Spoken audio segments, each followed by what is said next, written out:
Welcome to the Physics Paper 2, Pure Physics Paper 2 revision. So this is the Pure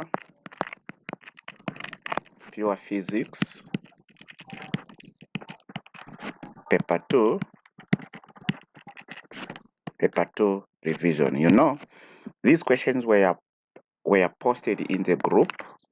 So these questions were posted in the group, and then I wanted you to answer them so that after answering and going through your work, I will be able to notice the errors and then make correction of those errors, so that even as you go in the examination there to write the exam, the chances of repeating the same errors will be reduced. Okay, so as we are going to be continuing with the revisions, I will be posting the questions in the group from different past papers on particular topics, so that we will be revising those questions, and also through those questions we'll be revising some concepts from those topics. So with me here is a question which was picked from 2016 question paper.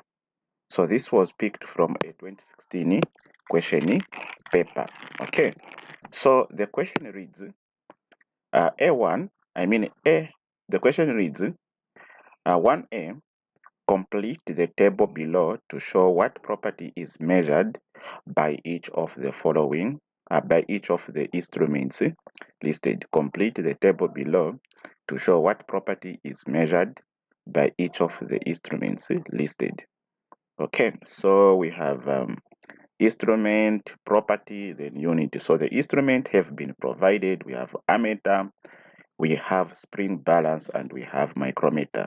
Okay, then we need to complete the table by actually stating the property which is measured by the ammeter and also the unit, the spring balance, the property measured by the spring balance and the unit, and then micrometer, the property measured by micrometer and the unit. Okay, so before you answer any question, it is very important that you understand the topic or subtopic from which the question is coming from, because I believe that you can only be able to answer a question if you are able to remember the topic and the subtopic it is coming from. If you are unable to know the topic and the subtopic the question is coming from, I believe that you will find it very hard to answer the question, because it means that you were maybe not studying to actually know topics. So this one was coming from the first topic in our syllabus, physics, is actually general physics. So this should be general physics, and the actual subtopic should be SI units. So you need to know SI units. So we need first to know quantities that are measured in physics, and then the units in which they are recorded. So we have fundamental quantities in physics like mass, time, length, then we have temperature, then we have light, then we have current, then we have amount of substance. These are some of the fundamental quantities that are measured in physics, and then they have their own units, and then we have derived quantities as well. Okay, and then they have their units, and also they have their instrument. So before going in an exam, it's better you revise on that one, so that you refresh your memories, so that when you go in an exam, any question coming from that part, you'll be able to remember. Okay, so let's now start answering the question. Instrument ammeter.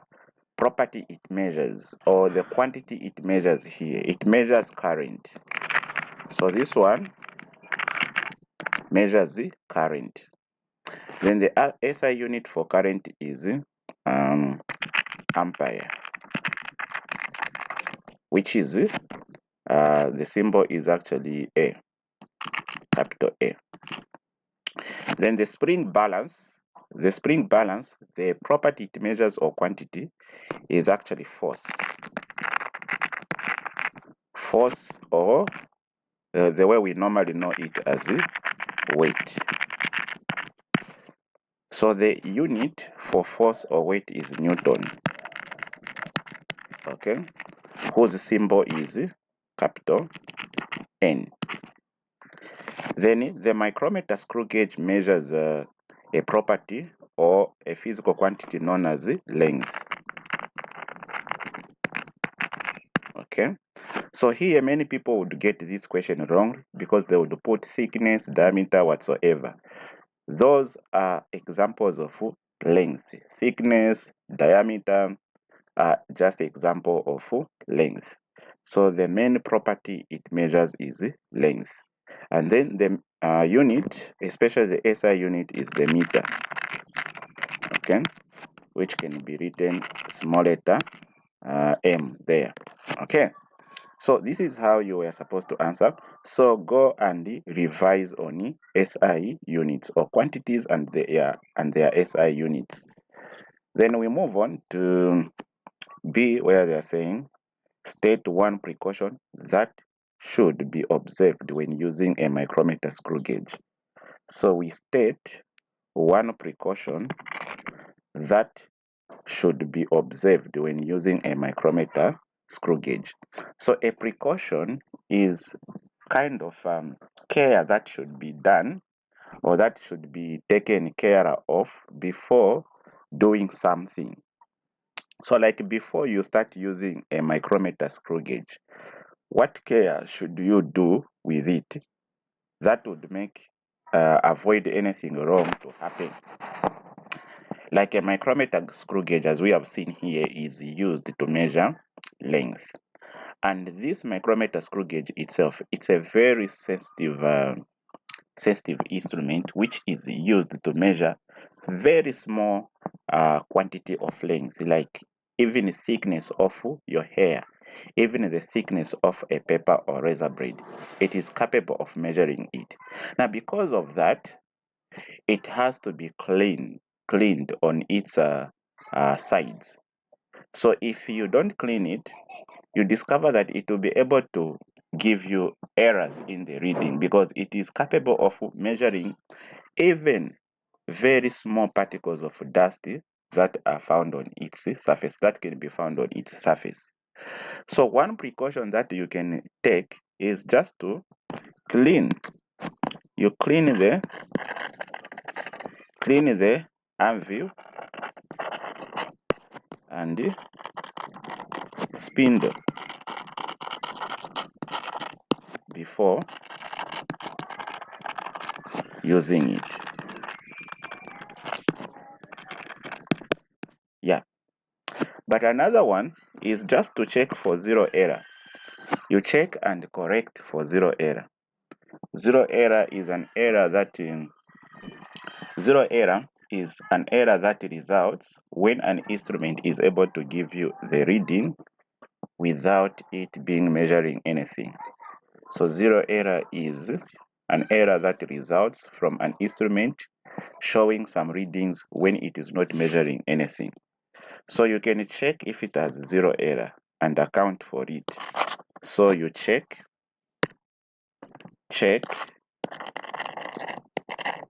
for zero error and account for it after the measurement. After the measurement.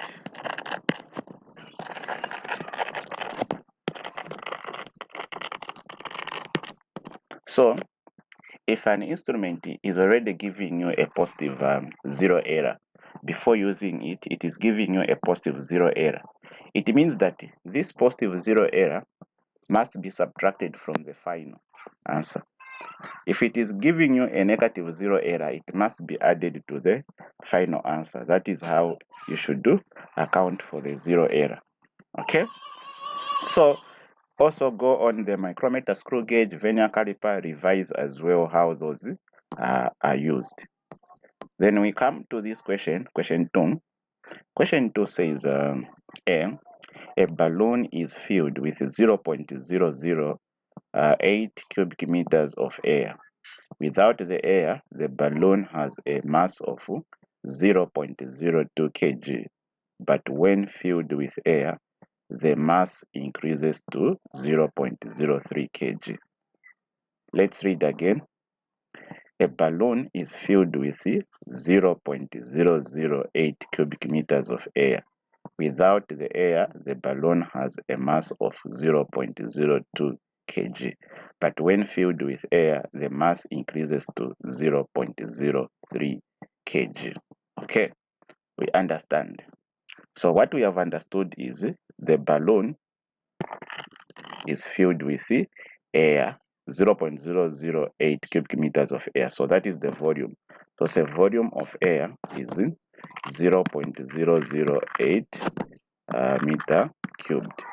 Then they're saying without the air, the balloon has a mass of 0.02 kg. So we'll put mass M1 as the mass of empty balloon. So without the air, the balloon has a mass of 0.02 kg. So M1 is actually mass when the balloon is empty. So 0.02 kg. Then, but when filled with air, the mass increases to 0.03 kg. So we'll call this one M2, which is the mass of the balloon when now it has been filled with air.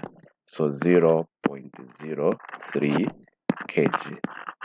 So this data will help us to answer the questions that are following. So that's how we collect the data. Proper collection of data. So they're saying Roman numeral 1, define mass. So mass is defined as the amount of matter contained in a substance. So you can say mass is the amount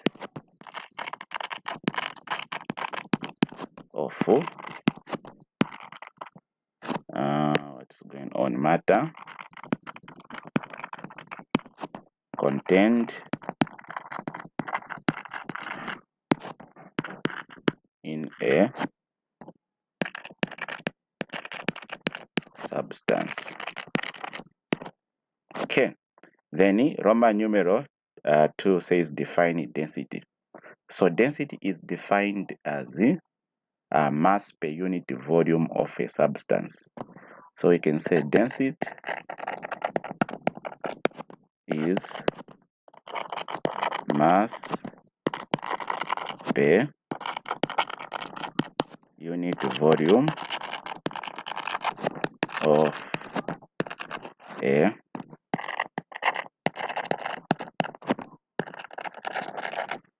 substance. Okay, just like that. Then we move on to Roman numeral 3, where they're saying find the mass of the air in the balloon. So we'll come to our data here. You know, we have been told the mass of the empty balloon is 0.02 kg. The mass of the balloon filled with air is 0.03 kg. How about the mass of the balloon? So the mass of the balloon will be given by M is equal to mass of balloon and air filled with air minus mass of balloon when it is empty. So that will say 0.03 kg minus 0.02 kg. So this one is going to give us 0.01 kg. So this is the mass. So say as mass of air. Okay. Then we move on to the next question. The next question says calculate the density of the air in the balloon.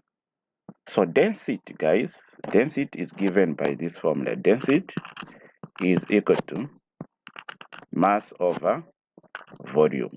And from the previous data, we already know that data which we collected was that volume was 0.008 cubic meters.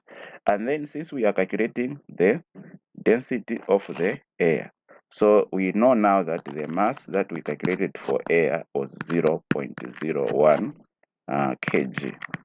Okay, then now density is what we are looking for, so say question mark. It's very important to have data like that. It shows that you understand the question and you are very much organized. Okay, so if we substitute, we'll say okay, density now is equal to, we'll say, where there's mass, we'll put 0.01 kg over where there's volume, we'll put 0.008 cubic meters. So then we'll divide those values. Let me just pull out my calculator here so that we see what the values is. The value is going to be.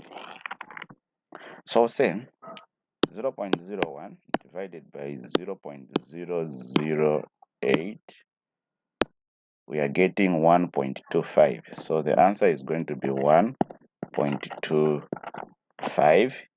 Then you'll say kg, then this line will be per, then meter cubed. So this one will be the density. So you say as density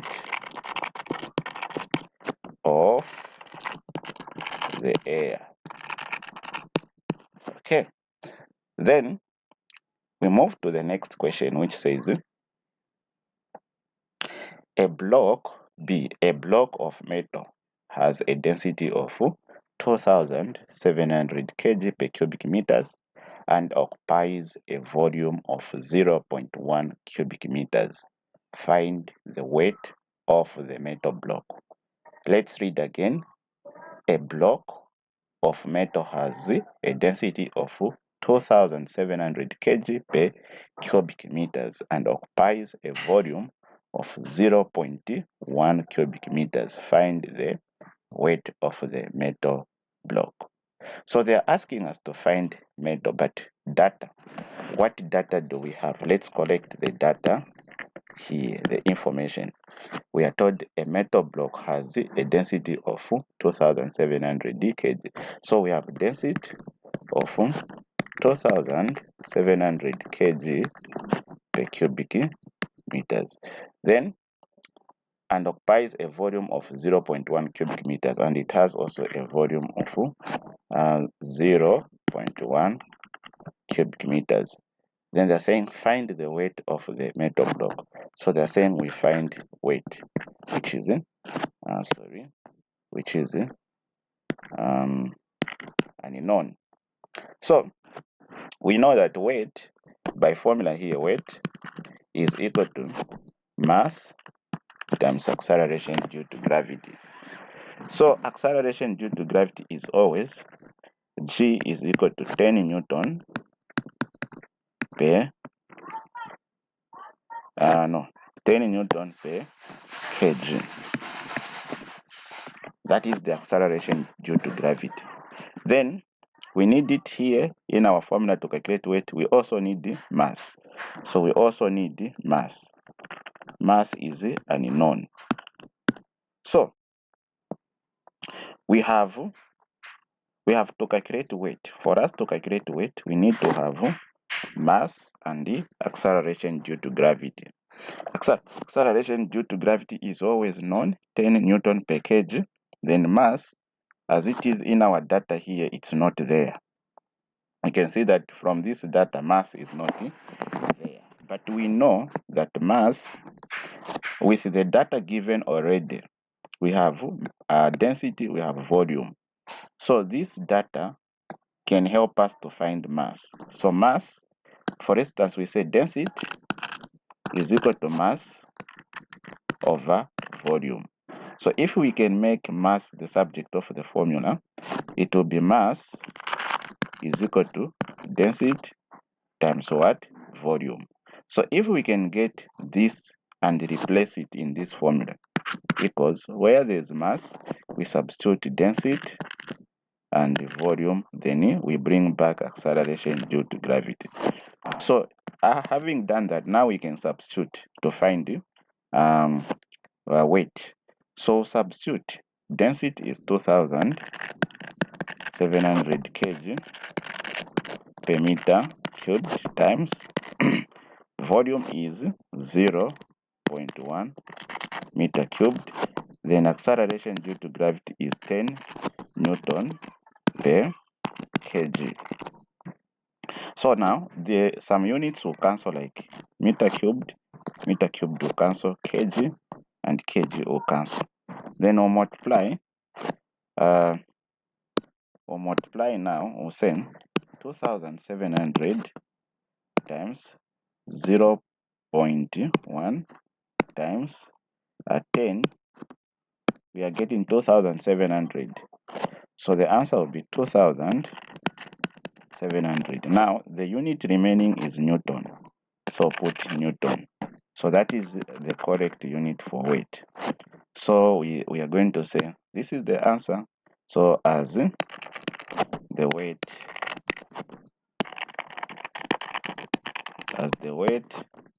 of the metal block. Then we will move to the next question. Question 3. Question 3 says a car accelerates uniformly from rest for 20 seconds with an acceleration of 1.5 meters per second square. A car accelerates uniformly from rest for 20 seconds with an acceleration of 1.5 meters per second square. It then travels at a constant speed for 2 minutes before slowing down with a uniform deceleration to come to rest in a further 10 seconds. Okay, so we have this data here. First, let's see the first question. It says determine the car's maximum speed. So when we look at our data, it's very important that when you are looking at the information given in physics, you have to be very, very much attentive and careful. A car accelerates uniformly from rest. The moment they mention rest, it means in your data collection, it means you have initial velocity made equal to 0 meters per second. And when they use the term acceleration can only happen if there's a change in velocity.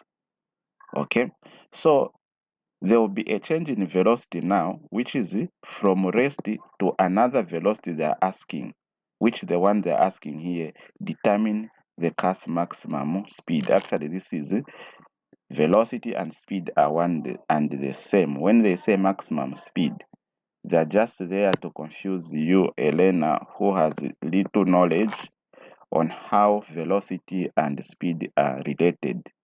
Velocity and speed are the same because they have the same magnitude.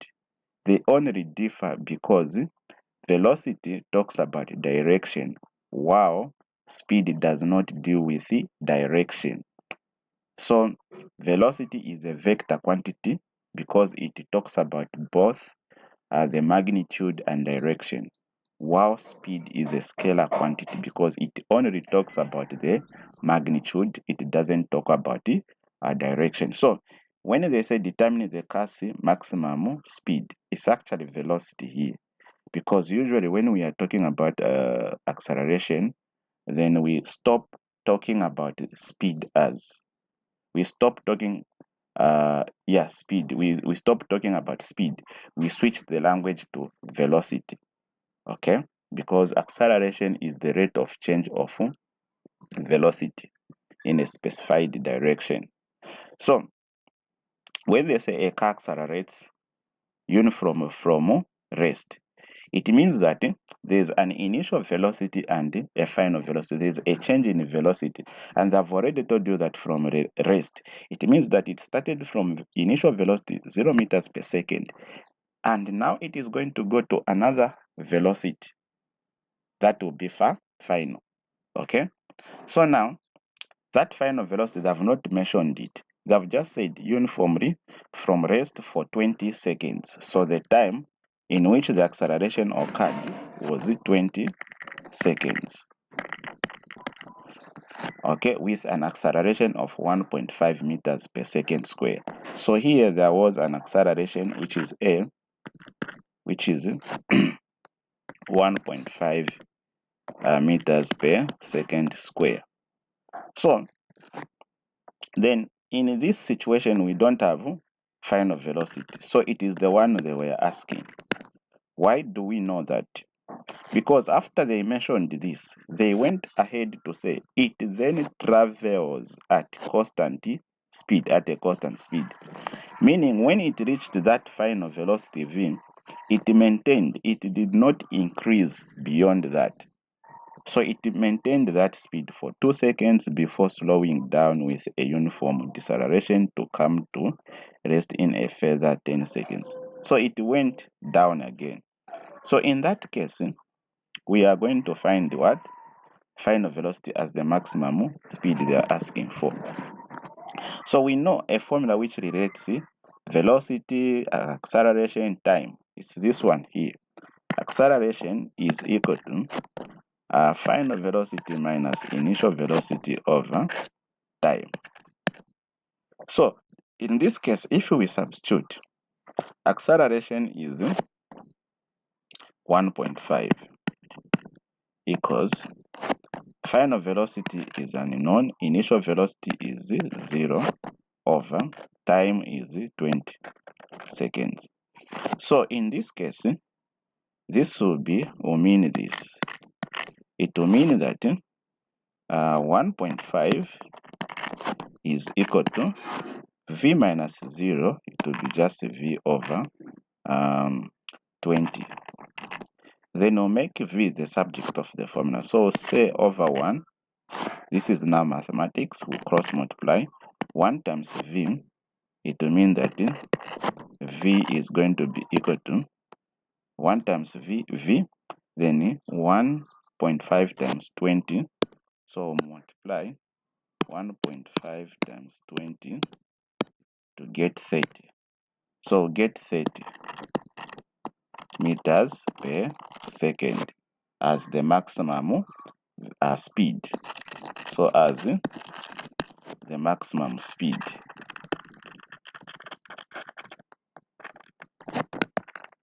Okay. So that's how you find it, maximum speed. Then we come to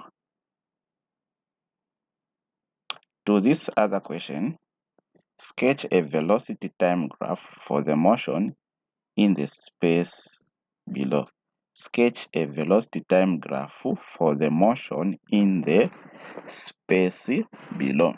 So this motion they have described here, they want us to sketch a velocity time graph for it.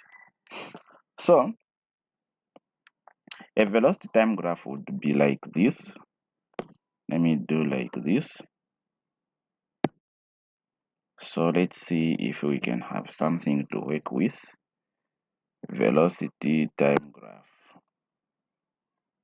I'll get the axes.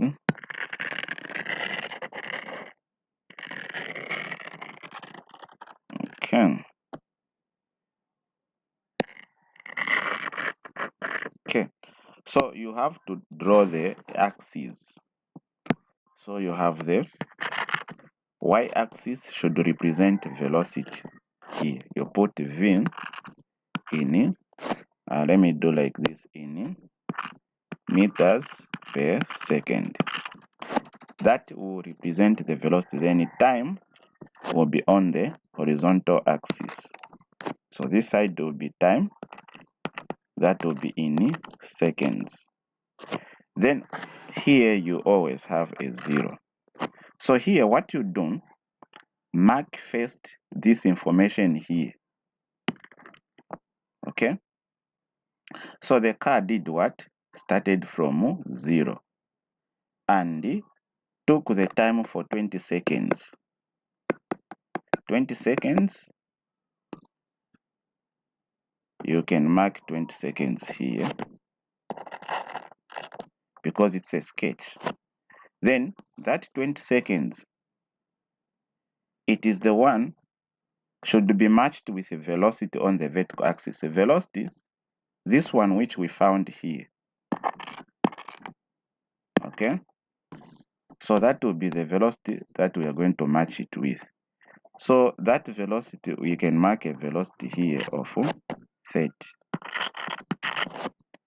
Then what we are going to do, it is now to draw a line from, let me get something, from the 0 point here up to somewhere there. It should be coincide with the 20 and also the 10, the 30 there. So it will stop there in the meantime. So for the first part where it had acceleration, this is the information. Then let's go to the next information where they said it then travels at a constant speed for 2 minutes. So it had to go for 2 minutes. So that 2 minutes, that time 2 minutes. 2 minutes converted to seconds. So it will be 60 times 2, 120 seconds. So that 120 seconds is added here. So 120 from this time here 20, right? Then you add 120. You reach somewhere, let's say 140. You say 140. Okay? From 0 to there, it's 140. That's how it went on like that. Okay? So you draw a horizontal line, constant, representing constant, up to where 40 is. Like that. Okay? Oh, sorry.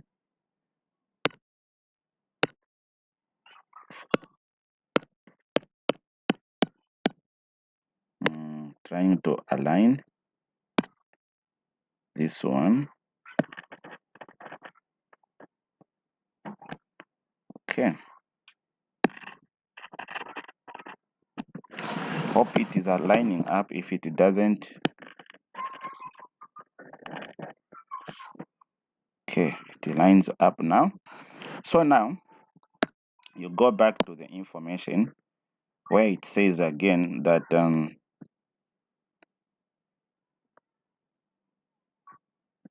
it then travels at a constant speed for 2 minutes before slowing down with a uniform deceleration.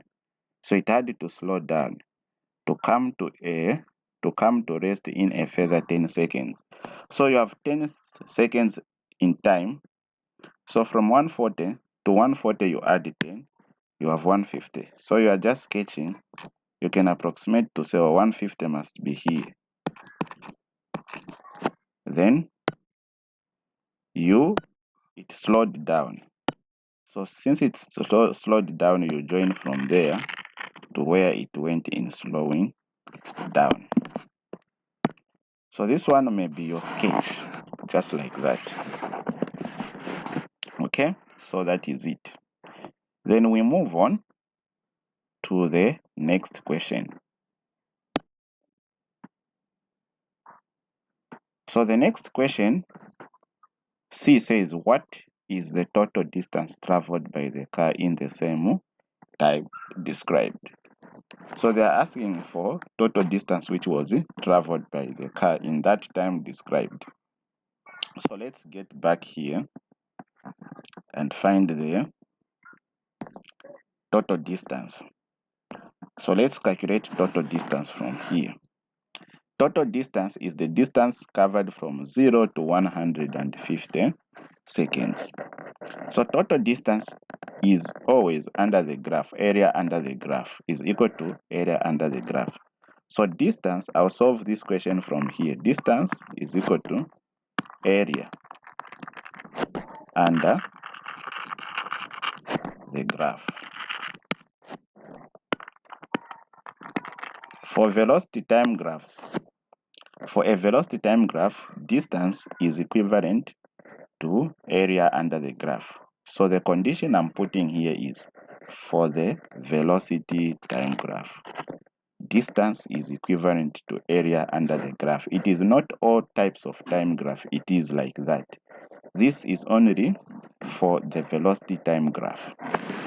So we'll say equals now. What is the area for this graph we have here? So for you to know the area, you must identify this shape. This shape in mathematics is known as a trapezium. So this shape is known as trapezium. And the trapezium area is found by half open brackets a plus b times h. So that will be our formula, half open brackets a plus b times height. So a and b are the parallel sides of the trapezium, like a from here up to there. Then b, this side here, from there where 150 is to 0. Then height, it will be the height from here. So height is actually from here up to here. That is height. Okay, so this is the grade. I think I learned this in grade 7. Yeah, if I'm not mistaken. If not grade 7, 8 or 9. So if you are in grade 12 and you don't understand this, then you have lagged a lot in your education system. So we'll say equals, we need to know what A is from here to there A. So that A can only be found if we drop here, like that. So we can only say 140 minus 20, which will be 120. So say half, open brackets, 120 plus. Then for B, it is from 0 to 150, so it will be 150. Then height from here up to there. So if we drop up to there, 30, and down from 0 up to there, so it's a 30. So it is going to be half, open brackets, you add, okay? You add 150 plus 120, 270. So you have a 270 there. Then 30 here. So you can say, if you want, you can say 2 into 30, 15. So 15 times 270. We are getting like 4,050 meters. Yeah. As the total distance. Then we move on to the next question. So we have answered this one. We have answered this one as D 1 over 2A plus BH.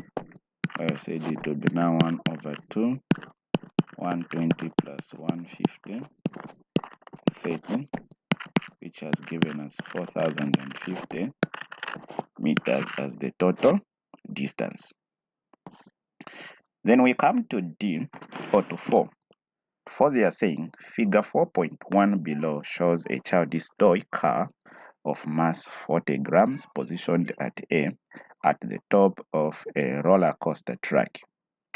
Figure 4.1 below shows a child's toy car of mass 40 grams positioned at A at the top of at the top of a roller coaster track. So this is a toy car here, and it is positioned at A, and this is the roller coaster track, which goes like that. Okay, I hope you see this. So they are saying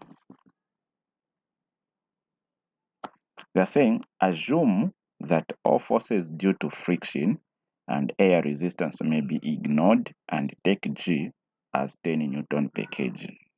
So they're saying we assume that all the forces due to friction and air resistance are ignored and take G to be 10 Newton per kg. They're saying A, calculate the loss of potential energy of the toy car as it moves from A to D.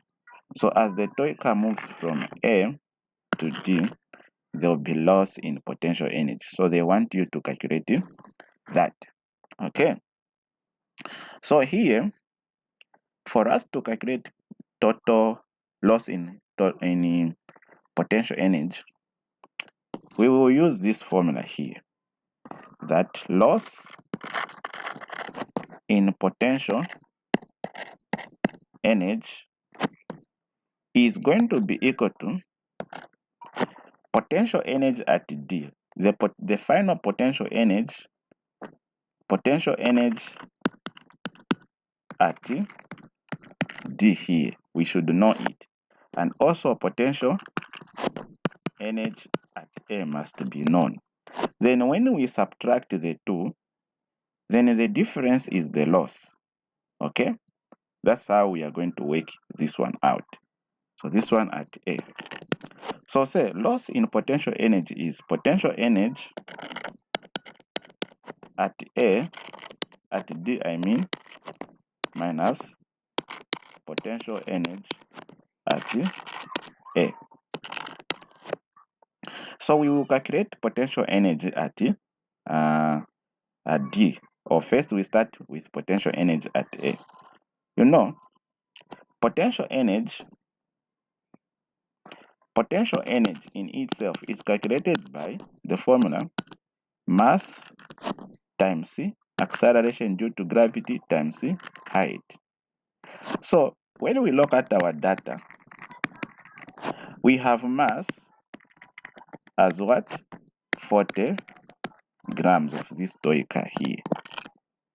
But when calculating, we use kgs in physics, not gram.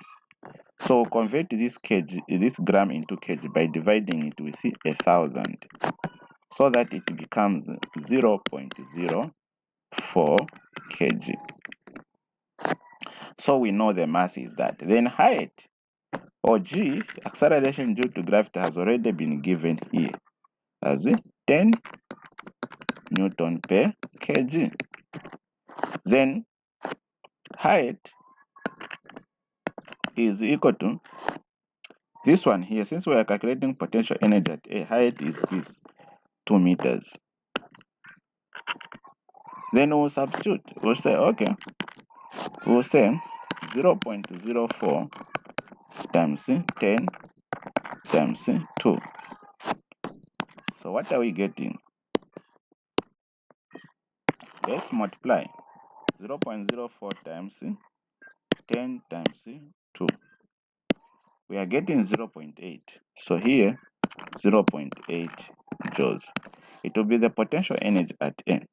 So here, we already know. Then at D, the same formula. But you'll notice that at D here, height is 0. So since height is 0, what are we going to say? It is going to be 0 potential energy. Because when we put 0 where there's 2 there, it will be 0. So here your formula will be like this. Will be mg, then you say h at D, you see, minus mg, then h at A. Okay, Then you factorize what is common. What is common is mg. You say m, g are common. Open brackets, you remain with h d minus here you remain with h what? ha. Those are height there. So you say m was 0.04 times 10. Open brackets, the height at d is 0 minus the height at a, which is 2. So it will be like 0.04 times 10 to be 0.4. So now 0.4, then 0 times 0 minus 1, it will be 0 minus 2, it will be minus 2. So say times minus 2. So the answer is going to be loss in potential energy is going to be 0.4 times negative 2. It will be negative 0.8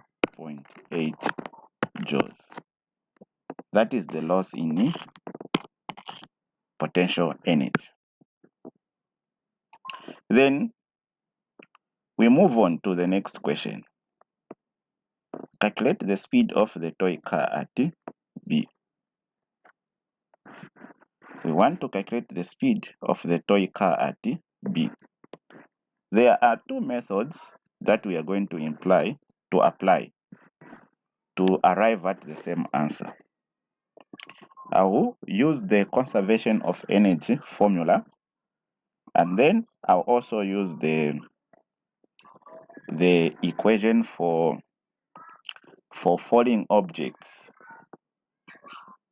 Okay, for free falling objects, equation for free falling objects, where we ignore forces due to friction and air resistance. So two formulas I'm going to use to arrive at the same answer. So they're saying we calculate the speed of the toy car at B at this point here,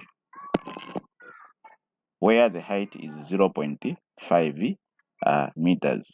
So here we must understand that according to the conservation of energy, let me clean this part here.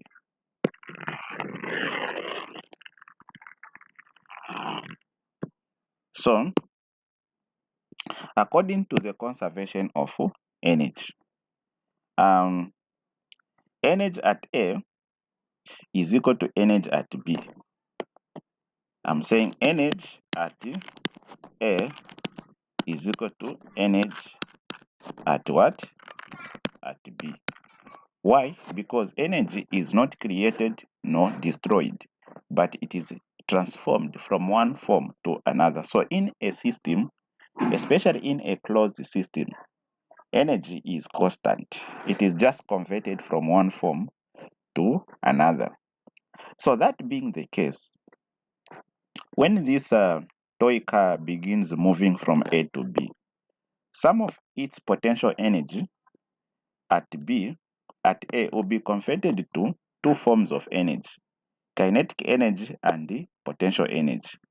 So the potential energy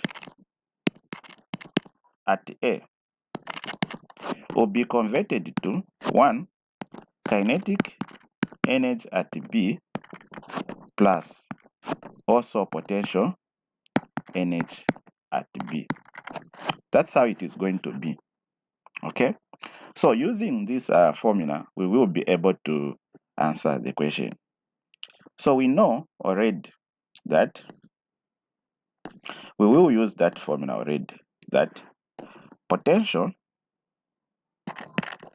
energy at A is equal to kinetic energy at B plus potential energy at what? At B. So potential energy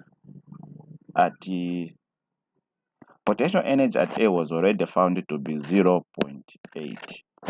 So I'll say equals to kinetic energy is found. We have not known it, but it is found by this formula, which is half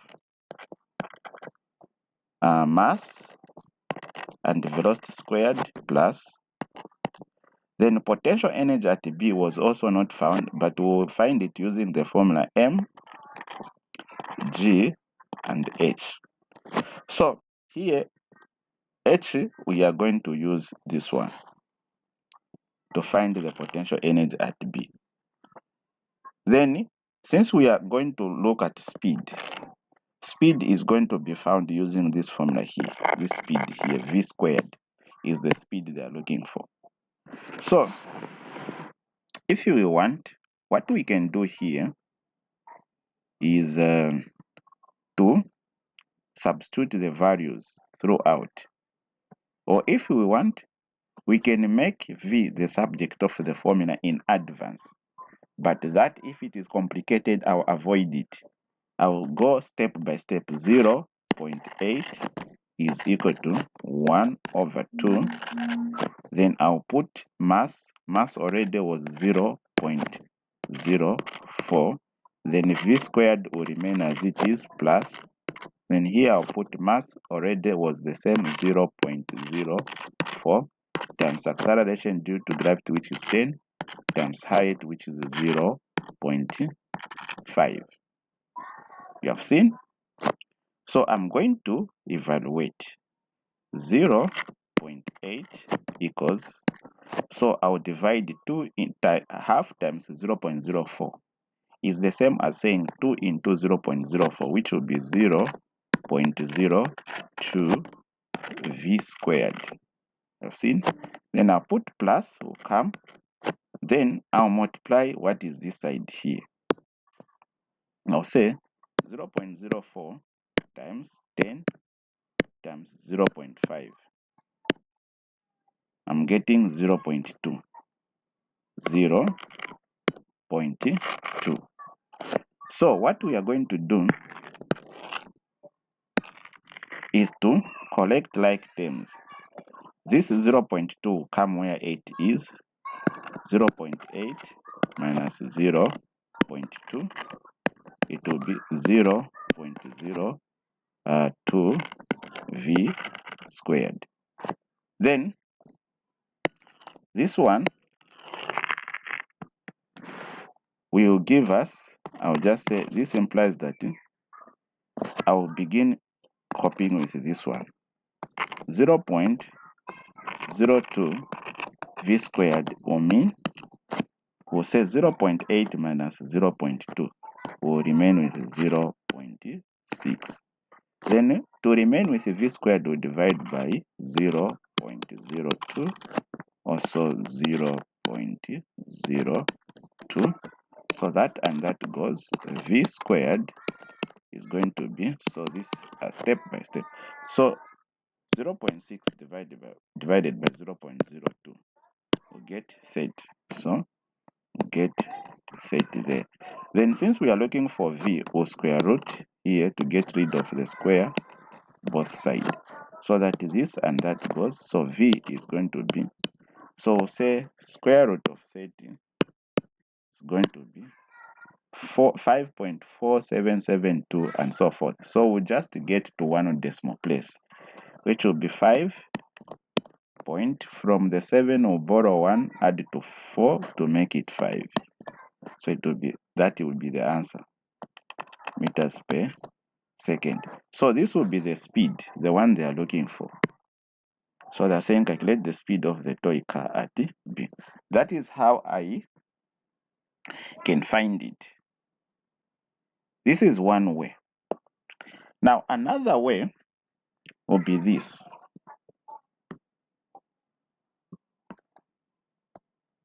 Another way, I'm going to calculate from here.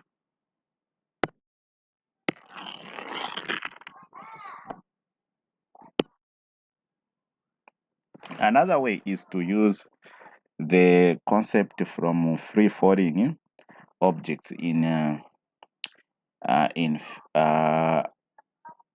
falling objects in the acceleration, under acceleration due to gravity. Yeah. So under that concept, we use this formula here because we are going to consider the route that this one will take the vertical route just like this to reach at this level. So the answer will be the same. So what we are going to do is to use this formula which says v squared is equal to u squared plus 2gh. Okay, before I do that, I'll say a s. So for free falling objects under acceleration due to gravity, a changes to g, then s changes to h, height. So this will change to, and then u squared is 0 because the object is considered to start from rest. So v squared becomes 2, because this one is 0 now. We will not consider it 2, so a becomes g. So we'll put g, and ac becomes h. We'll put h. Then we will square root to remain with v. So we'll have v now is equal to square root of 2 agh. So h that we are going to use is the distance that this toy car would have moved, the vertical distance it would have moved from this A to B. The vertical distance, it means vertically from there to here. That's the vertical distance. So this would be height.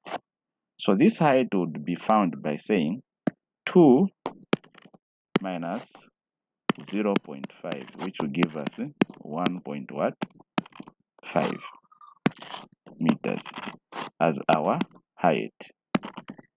You have seen. So if we substitute now here, we say equals 2 times 10, because g is 10, times 1.5. You do like this. So the answer that you are going to find will be, let's say 2 times 10 times 1.5, 30. So you say 30 square root, it will be the same answer we found. Say square root of 30, 5.5. It will be 5.5 meters per second. That will be the velocity. So this is why I said you can solve it in two ways. Now the formula that you decided to use, it's up to you. Whichever is straightforward, easy to remember and understand is up to you. So we move to the next question. So you see. So we move to the next question. So the next question is here. They are saying, see, how does the total energy of the toy car at B compare with the total with that at C? How does the total, so the keyword is the total energy of the toy car at B compare with that at C? So they are saying, how do these total energies compare here? So let me clear everything here so that we have clear area. Okay.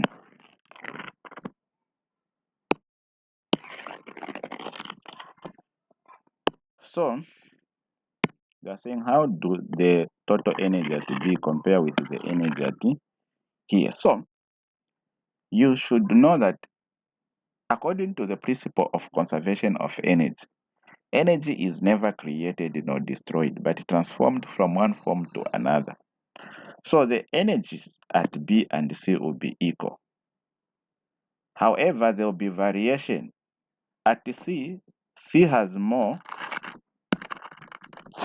potential energy and less kinetic energy, while B has more kinetic energy and less potential energy. So you see that the two are switching, which means that they are both equal. They are just differing. One becomes bigger, the other one becomes smaller, but the total energy is equal. So in answering, we are going to say that the energy at total energy at B is equal to total energy at C. So say total energy at B is equal to the total energy at C. According to the principle of conservation of energy. Then D, they're saying, how does the speed of the toy car at D compare with the speed it would have if it had fallen vertically to E? So how does the speed of the toy car at D compare with the speed it would have if it had fallen vertically to E? So they're saying, how will the speed compare here? If let me rub again here. How will the speed compare if of this car if the speed at D and the speed at E? So at D it will require it will move like that and have the speed there. But vertically, if it were to fall just from here to here, that's the situation they're talking about. How will these two speeds compare? They'll be the same. Okay, the speeds will be the same. Here, if you want to prove that, you know the potential energy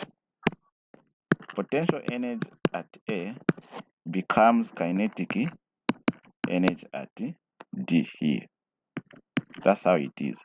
So if you want to calculate the speed here, you use this formula where I'm saying kinetic energy